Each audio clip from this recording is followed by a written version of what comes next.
अरदास मालिकेतील तिसरा भाग अरदास सर्वत दे भले दी या चित्रपटाने प्रेक्षकांना भावनिक प्रवासावर नेले आहे. आध्यात्मिक गहिराई, जिवंत पात्र आणि सार्वत्रिक संकल्पनांच्या माध्यमातून हा चित्रपट आधीच्या भागांप्रमाणेच हृदयस्पर्शी आहे आणि अनेक जीवन धडे देणारा आहे. लेखक आणि दिग्दर्शक गिप्पी ग्रेवाल यांनी या चित्रपटातून पुन्हा एकदा आपली उत्कृष्ट कलाकृती सादर केली आहे. पंजाब ते नांदेड या प्रवासात सर्व पात्रांचा भावनिक आणि आध्यात्मिक प्रवास आपल्याला दाखवला आहे. प्रत्येक पात्र आपल्या वेगळ्या समस्या घेऊन या यात्रेत सहभागी होतं. काहींना मोक्ष हवा आहे, तर काहींना त्यांची मनोकामना पूर्ण करायची आहे. अरदास म्हणजे श्रद्धा, आभार आणि स्वीकार या गोष्टींचं प्रतीक असलेली प्रार्थना. ही कथा अत्यंत सूक्ष्मपणे मांडते. संवादांमध्ये गुरबाणीच्या श्लोकांचा समावेश आहे, जो प्रेक्षकांच्या मनाला भिडतो आणि खूप काही शिकवून जातो, मात्र प्राचीन वाटता. पूर्वीच्या भागांतील विषय जसे की पिढींचा संघर्ष, पितापुत्रांचे नाते आणि मुलीच्या संघर्षांचा विषय इथे पुन्हा येतो. मात्र या भागातील पात्रांचं भावनिक खोलीतून मांडलेलं संघर्षाचे चित्र हे विशेष ठरतं.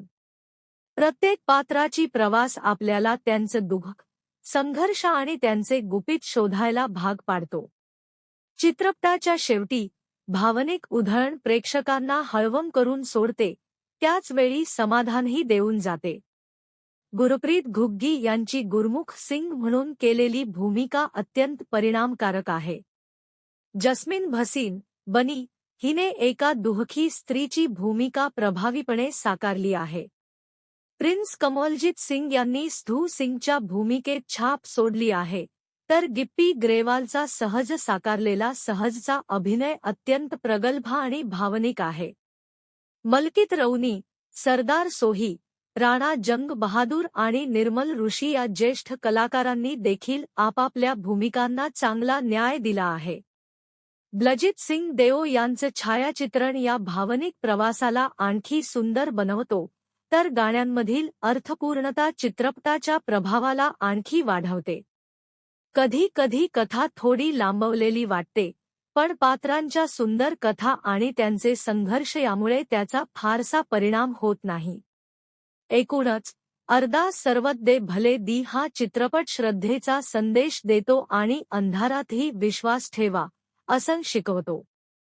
गिप्पी ग्रेवाल यांनी एक हृदयस्पर्शी आणि आध्यात्मिक प्रवास मांडला आहे, ज्याला नक्कीच टाळ्या मिळाल्या पाहिजेत.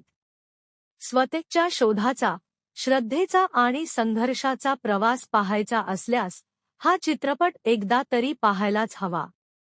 अंतिम निर्णय 5 पैकी 4. तर मित्रांनो, हा होता अरदास सर्वत दे भले दी सिनेमा रिव्ह्यू. तुम्हाला हा रिव्ह्यू कसा वाटला हे कमेंट बॉक्समध्ये नक्की सांगा.